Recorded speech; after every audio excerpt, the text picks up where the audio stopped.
Let's begin, pal. Okay, everybody, we're back. I've gone through the setup process. I've logged into my accounts, installed all my apps, and been playing around with it for a while. And I gotta say, I'm pretty impressed. It's very fast, very fluid, and smooth. It is a fingerprint magnet, like you can see, because it's all glossy black. But I've been pretty impressed with the short time I've spent with it. Battery life has been pretty good. We'll get into that a little bit later. So first things first is a fingerprint scanner. So because it's a front-mounted fingerprint scanner with a button, you actually have to activate the screen first before you can log in with the fingerprint scanner. So you just push on the button like most and you're in, or you can activate the screen with the power button, rest your finger on it, and you're in. So as you can see, very fast fingerprint scanner, very accurate, no problems with that.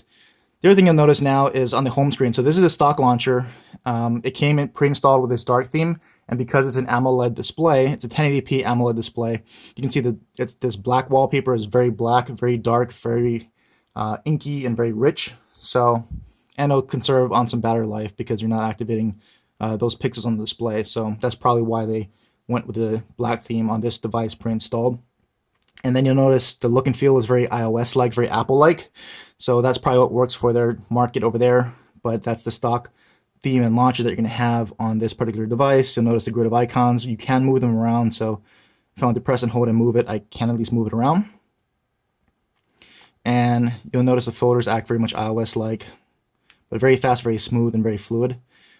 Certain apps you can install and cannot install. So the default apps, the Me apps, you probably cannot install. So if I press and hold, you can't see a trash can up top.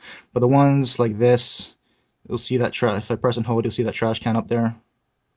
There it is, and I can drag it up there, and I should be able to install it. So it uninstalls. So there's certain things you can uninstall and certain things you can't. All the way up to here, the Play Store is what comes pre-installed. Everything else are all the apps that I had already loaded up myself. So not too many pre-installed apps are bloatware, but you can see things like this, definitely bloatware, and some of these things you'll notice you can uninstall. There's a trash can. So a lot of these apps are uninstallable. The system defaults like Gallery, App Store, and all that you cannot uninstall. You can throw a different launcher on it if you want, but I'm trying to use it with the stock launcher just to give you a feel for what it looks like, how it performs, and really out of the box is very fast, very fluid. I'm not complaining there. If you go to the pull-down shade, this is kind of fairly standard Android, but they have a few extra things here, kind of mixed with iOS. So you have your universal search at the top. I've not found a way to actually change this into like a Google search by default, so you're kind of stuck with this, but it will do a universal search of websites, apps, everything. And you also have QR code, but if I tap that, there you go, you can start scanning some QR codes off the bat. So if you like that, that's helpful. You can translate some business cards or other things, scan a document. So that's a little bit cool feature there. Then your standard, there's a weather app actually. That's a pre-installed weather app. It's actually pretty nice. Other things here, they're quick toggles. So I have not found a way to change the order of the quick toggles yet, but you have a ton of them. So, and it's all in a single row. So if I pull it on again, you're not going to get a bunch more. They're just in a single row here. So you can toggle on and off your mobile data. So that's pretty useful. It won't turn off the cellular signal, so you'll still receive phone calls. So if you want to save some battery life that way, if you're on Wi-Fi, you can turn off your mobile data. Wi-Fi there, torch is your flashlight, quick access to that. Silent, quick way to silence your phone. Screenshots, you have a screenshot button, so if you tap that, it'll take a screenshot. Bluetooth, brightness, auto brightness, turn that on and off. Airplane mode, lock your screen, auto rotate on and off. Vibrate, GPS, do not disturb, their own Mi drop for your own kind of file transfers there, casting. Hotspot, read mode, which is your blue light filter, so you can activate that. It'll change the color of the screen, so it's a little bit easier on the eyes at night. Standard blue light mode there. Turn on and off syncing, and buttons, so you can enable and disable your capacitive buttons. We'll get more into that in the settings as well. So that's your standard kind of quick toggles there. Okay, so if we go into the quick settings menu or into the actual settings menu here, there's actually a lot of options here and a lot of useful features and customizations. It'll be fairly similar to some of the Huawei devices that you've seen. So if you're familiar with Huawei, like your Honor 8, your Mate 9, etc., similar features there on the Xiaomi UI here. So first things first, we'll go into here, settings, SIM cards and mobile networks. So if you notice here, they do have voice over LTE feature capability. So voice over LTE is available there. All the other features are pretty standard. They do have their own MiSIM and Mi roaming services that can't be used here, so we're not going to get into that. Some other settings, if you go into more, anything in there with it. So it does have NFC. So if you want, you can turn your NFC on and off, and you can use NFC. That is available there. Display. So if we go into some display settings here, reading mode. So more in reading mode, that is your blue light filter. You can toggle it through the quick settings or through the settings here and control the strength of that blue light. Colors and contrast. So here's how you can play with the temperature of the screen and the display. So you can make it cooler or warmer to your taste. I just leave it on standard. And by default, it comes on this auto contrast, but you can change to increase more saturation, more punchy, or back to more standard and more natural looking. I just keep it on auto. System font text size can all be played with. Double tap to wake. So it has double tap to wake. So by default, it's off. I turned it on. This is a useful feature for me. Turn off your screen. Double tap to wake your screen. That's always useful, especially if you're lying it flat on the table and you don't want to have to reach and contort your hand to get to the power button or press the fingerprint scanner for whatever reason. Double tap if you just want to take a quick look at your screen. Always useful there.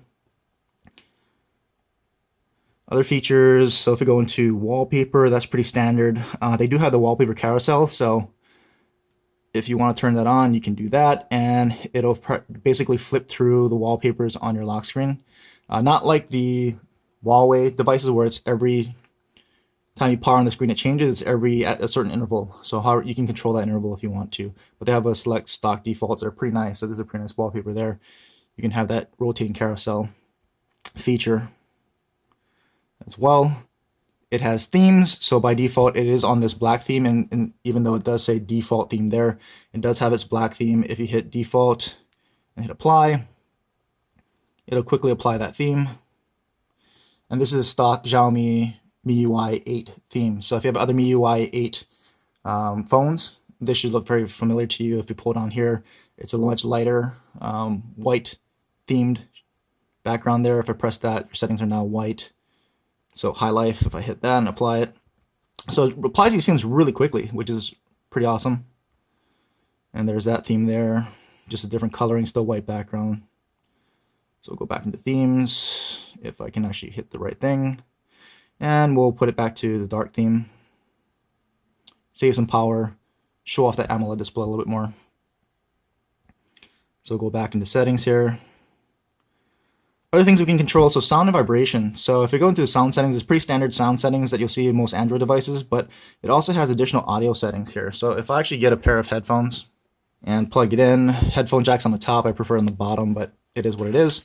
If I plug it in, you get some additional options that are now available to you. So you have an equalizer, so you can use any of the presets or change it to how you might control your own custom preset. You also have HD sound audio that you can turn on, or if you prefer, you can actually use our Mi Sound Enhancer, which allows you to select the type of headphones that you have, and it'll enhance the sound audio according to that type of headset. So you can go general, you can go in-ear, and if you have a Mi or a Xiaomi type of headphone, they have their headphones in here that they have some presets that are tuned for that particular headset or earphone. So some additional sound settings there, which is nice. This does have 24-bit audio built in, so the headphone audio should sound really good. I haven't played with that a whole lot yet, but I will do that, and I'll do that for the full review. I'll let you know how that sounds. It should sound really good. We'll see how it compares to phones like the LG V20's Quad DAC and the HTC 10's DAC. HTC 10 really has the best built-in DAC that I've heard so far. This should have a pretty good one as well, so we'll see how it compares. And if you notice, when I take that out, all those settings go back to gray. And that's your sound settings. We'll go back here, and what else do we have? We've got lock screen and password. So you can set up your fingerprint locks. Unlock with Bluetooth, so that's your Bluetooth smart lock. I don't see any kind of a location smart lock here, so that looks like it's missing. If I notice it between now and the full review, I'll let you know. They have their own smart cover, so if you want to enable that, you can. Wake lock screen for notifications, so if you want your screen to come on when it's locked, when a notification comes in, you can do that. I don't, I leave it off. Rapid camera, so with this on, if I press the volume button down twice, it'll launch the camera, so it's quick access to your camera. That's nice.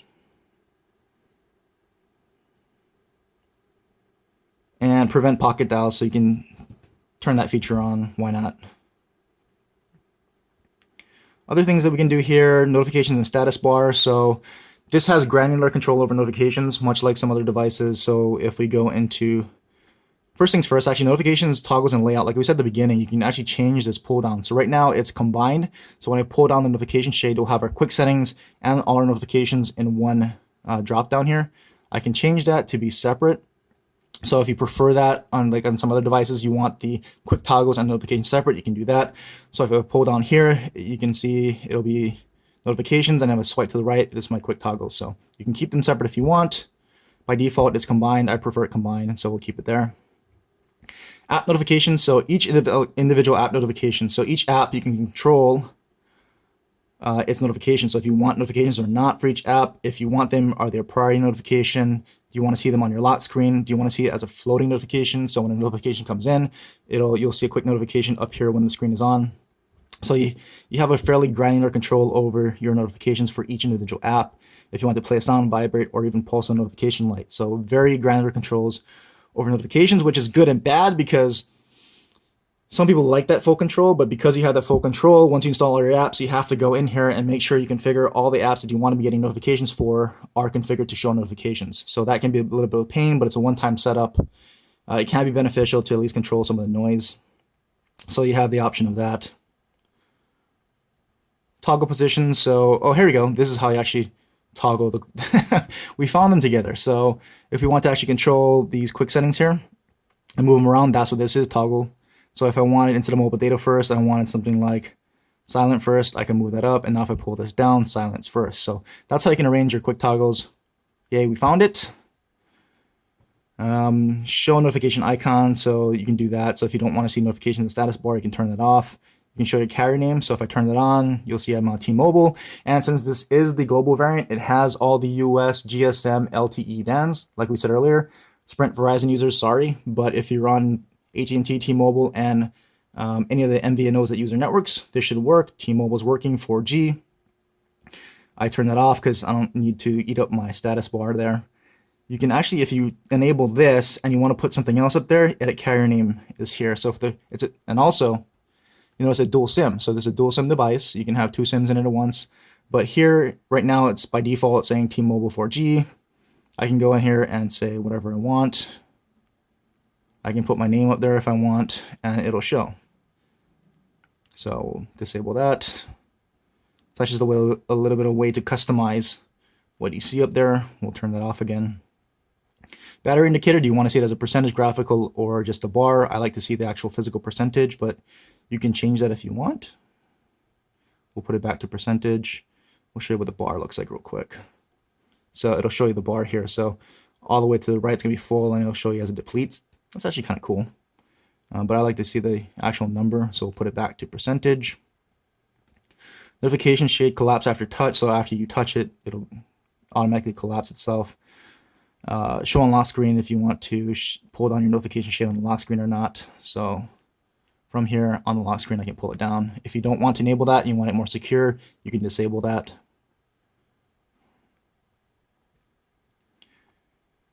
Second space. So second space is a way to kind of duplicate your home screen. So if you want multiple home screen setups, you can actually enable and turn on second space, and it'll give you basically a whole new home screen. And so we'll set that up real quick. We'll show you what that looks like. So this is your second space here. It's a replica of your initial home. You can set this up however you want, and it won't impact your original home screen. So if you want to have a different configuration, you can do that. And if you notice, if I go back to the first space, it requires your password. So it's kind of almost like a multi-user function. So if you want to give it to someone else to use and you want to configure their home screen a certain way, you can do that, and they cannot get back into your space without your password or your fingerprint. So that's kind of cool there. Do not disturb. Do not disturb is pretty standard, like you have seen on most Android devices, nothing special there. Battery and performance. So if you want to see your battery, so here's your standard battery power screen. It'll show you usage time, analyze your battery usage, your capacity, show you your actual usage between software and your hardware. So if you go to screen on time, I charged this up a little bit before the review, but I was up to, I think, about 6 hours and 10 or 15 minutes with about 10% left. So I've gone through one cycle on the battery, and I've gotten over 6 hours with 10% left. That's pretty good for me. To put it in relative terms, If you're familiar with the Mate 9, that also has great battery life. Most people get at least 2 or 3 hours more screen on time than I do because of my usage, my cell reception at work, etc. So on the Mate 9, I've only been getting about 5.5 to 6.5 hours, but that's really good for me. I'm not complaining. That gets me more than through a full day and a full night. So no complaints on the Mate 9 battery life. But just to put it in relative terms, if you're depending on what you're getting on that Mate 9, I'm getting 5.5 to 6.5 hours, and I'm getting just over 6 hours here with 10% left. So take it for what you will. That was just the first battery cycle. We'll see as it settles in. In the full review, I'll let you know what I'm really getting on a day-to-day basis. This was just me playing around, and I was mostly on Wi-Fi anyway, so that could change. I anticipate it to be about where I'm getting with the Mate 9 because they both have 1080p displays and about 4,000 milliamp hour batteries, so that's good to see, even though this has an AMOLED. But because it's an AMOLED and it's only 1080p, that's actually really good. AMOLED will help you conserve power, especially if you're using dark themes. And because it's 1080p, less pixels to push, so this is looking like it'll have a pretty good battery life on this device. So that's the battery and power there. You do have power savers like you saw quickly in here, so you have battery saver. You can actually schedule the time, so if you know that you use your device less in certain times of the day and you want to switch that auto on to battery save, you can do that. System animation is going to be turned off here, so by default it's on. I actually like these animations on this. It's actually nice and smooth. You'll notice it's a horizontal scroll, not a vertical scroll, so more iOS-like there again. But it's very smooth, and you can see some of the animations. They're very nice, very smooth. And I don't feel it hinders the performance of the device. So if it doesn't hinder performance, I like to see those animations. It makes it look smooth, it makes it look nice, so I'll leave them on. But you can turn them off there if you want. Other things like Mi account, I don't use that, but other accounts is where you're going to go in and click add to set up your Google accounts the first time, because if you saw when I first booted it, there was no setup process. It just booted right into the home screen. So you'll have to go into this settings, other accounts, hit add, pick Google, and set up your Google account to get everything going. So that's where you do that. Sync settings are here as well. System apps, installed apps. So here, you can see it's a standard Android app running screen. You can see everything downloaded running. But if I hit details or defaults, you can control your default apps here. So I can change my launcher. So if I hit launcher, I've got Nova installed. I can switch that out to become Nova if I wanted to. I've got, for example, a browser. Instead of their browser, I've got Chrome as my default there. So you can set some of the defaults here for music, email, video. So basic apps, stock apps, you can always change out to be a different app as your default if you want. So that's always nice there. Dual apps. So if you want to run a single app and replicate it, so you can have two accounts with on two instances of the same apps, you can do that. On the Huawei devices, I noticed it's limited to things like Facebook and WhatsApp, so just a few apps. This looks like you can kind of do it with everything. So this is what's recommended, dual app support. So everything that supports dual apps, which is quite a bit here. You can have a second instance of that app with a different, and you can log in with a different account if you want. So you don't have to keep switching, logging in and out of that account. On a single app, you can have two, each with its own account. So that's useful there. Permissions. So here's where you can start, handle all your permissions. You can also do that from the app screen itself, because if you go into each individual app, it'll have all the app information like normal, as well as the individual permission manager there. Also, if I go into here, let's see, it said SD card, right? So I don't know. I don't have an SD card in here. I might be able to move it, so that's kind of nice as well. App lock. So it has app lock. So like some other devices, I'm going to enter my password here. You can actually select certain apps to require a unlock, like your fingerprint or your password, before you can use it. So if you want to secure apps like your shopping apps or your bank apps, you can do that. You use app lock to lock them, so that even if anybody else somehow gets into your phone, if they hit that app, they're going to need your password and your enter your fingerprint. So you can secure certain apps like that if you want. So that's a nice feature there. Really quickly, we'll go into About Phone. Let's see if it displays any sensitive information. So as you can see here, so About Phone, it comes with Android Marshmallow 6.0.1 out of the box. It is running the December 2016 security patch. What else? It shows that it's a quad-core processor. So this is the 821 Snapdragon 821. It is running at 2.35 gigahertz. So that is the full power of the device. Let me see if I can focus that for you. There we go. It's got 6 gigs of RAM. So basically, the Snapdragon 821 here is not underclocked. It's running at the same speeds, just like the OnePlus 3T is. It's got 6 gigs of RAM on board. It's got 120 gigs of storage. of which even after all my apps, I've got 111 gigs available, so that's pretty good. What else? So yeah, that's all the different settings you've got. So as you can see, there's a lot of actual useful features here, a lot of customization that you can do on the device. Other things that we can show you here are things like camera. So if we're going to the camera app itself, this is what it looks like. It's got auto HDR on. You can control your flash there. You've got your different filters if you want on the bottom. If you hit modes, I'll show you all the different camera modes. You've got your standard panorama, timer mode. You can record audio with the picture. Manual mode, pop into that. You can control your white balance, focus, exposure, and ISO. So that's nice that it comes with manual mode. Other modes, straighten. So this is just to kind of help you keep your picture straight. Beautify if you want a beauty mode. You've got that. You can control how much or how little. Group selfie, square. So if you want your Instagram game and you want that square picture, that's there. Night mode. And try tilt shift. So this is kind of interesting. I think this is its bokeh effect. So if I do that and I see circle, you'll notice it shows you, it'll put the whatever in focus in a circle and blur out everything else. So let's try to tap and say we want that and hit it, and let's see. So if you notice here, it blurs out a lot of that background. So it really focused in on that device, on that subject, and blurred out the background. So that's kind of cool. And it also has a second mode here on tilt shift. Oops, turned it off. Tilt shift, it goes parallel.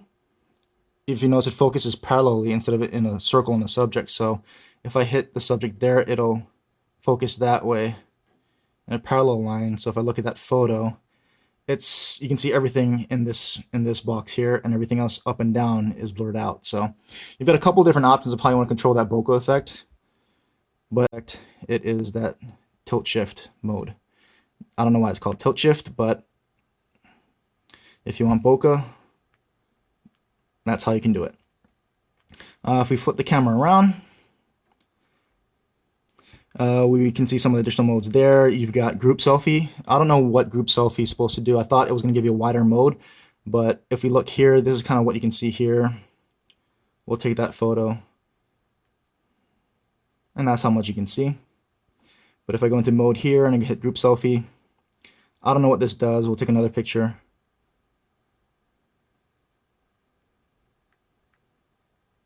Did it take a picture? No. There we go. Now it took it. So it looks the same to me. I'm not sure what it's really doing. Other modes here, audio mode, magic mirror. I don't really know what this does either. I tried playing with it. I'm not seeing it do anything special. Click photo. Oh, it maybe flips the photo around. So that's what it does. So it'll just flip it like a mirror image would. So if you like that, you can do that. Flip it back around. Turn that off. You hit modes, there's your settings. So if you want to see what your camera settings are, that's how you access them. You can save GPS location info. You can turn on and off the camera sounds. Add timestamps and age stamps into the photo. Show your grid lines, scan QR codes. Enhance low light automatically. So you probably want to use that. Notify you when it gets too dark if you want to use your flash. Press and hold shutter, what to do with that. Burst mode or focus. Standard camera 4x3 6x9. Picture quality is here. It doesn't show you the resolution. It just says high, standard, or low. So take that for what that's worth. Face detection. Show age and gender when beauty is on. So we'll get into that a little bit. Volume functions, if what you want to do with the volume buttons, I usually put it on zoom. And again, so if you flip the camera around and I hit mode and I actually turn on beauty and we focus it here, it'll show you the age. So it thinks I'm 30. I'll take that. 32 now.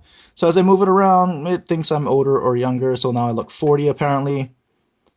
I don't know what that's really useful for, but if you want to, it's there. And let's see, go into, there's your video.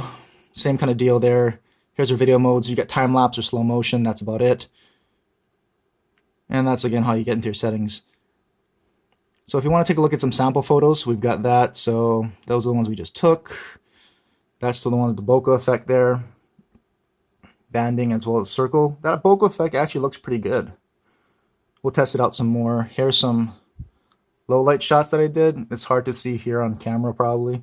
But this is actually not bad. It's actually not super dark. You can actually see some detail in the sky. This is a really dark shot. In other cameras, he just looks totally black. So this actually picks up on the light here and really accentuates it. So it's actually pretty good low light performance here. This is a very natural looking low light. It doesn't blow out everything to the point where it's just really noisy.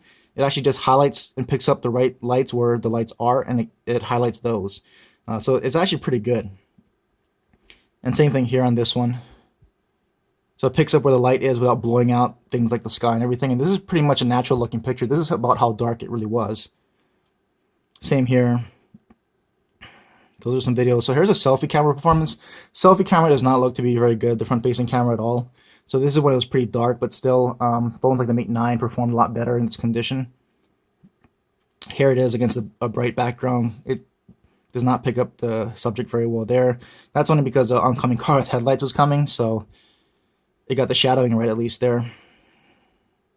This picture actually looks really, really nice. So this is some cool cloud effects at sunset, and this is about how dark it really was. So it's not blowing out and trying to over brighten the photo to a point where you're getting like blown out and unnatural looking picture. This is a very natural looking picture. This is about how it looked without being too dark at all. So this is actually a really nice picture, I thought anyway. And I think that's about it. I got some video on this. So here's an indoor picture focused on Chewbacca. It picked that up. Everything else behind Chewbacca is a little bit out of focus, so the focus points look pretty good. Here's another picture of my dog. This is indoor. This is actually pretty good. This is pretty natural. I won't say it's the best in low light, so there you can see it's a little bit dark, but this is a dark situation. Again, other cameras in this similar light did a little bit better. But again, I mean, I didn't expect the camera to be good. I thought the camera was going to be its weak point here, and I think it is, but it's actually not nearly as bad as I thought it was going to be. It actually produces some fairly natural looking photos, even in low light.